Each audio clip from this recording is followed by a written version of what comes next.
ఒక చిన్న కుటీరం. గడప దాటగానే ఒక గదిలోకి ప్రవేశిస్తాం మనం. ఆ ప్రవేశిస్తూనే ఎడమవైపున ఒక ద్వారం కనిపిస్తుంది.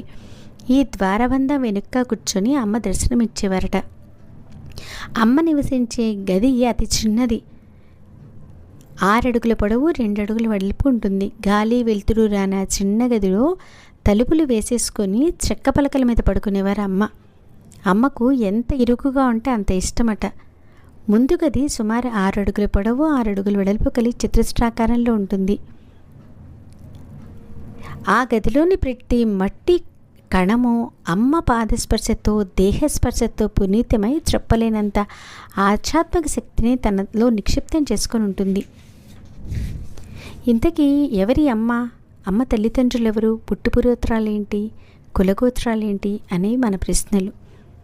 దేహమే తానన్న భ్రాంతిని వీడి చైతన్య స్వరూపిణి అయిన అమ్మ గురించి కూడా ఇటువంటి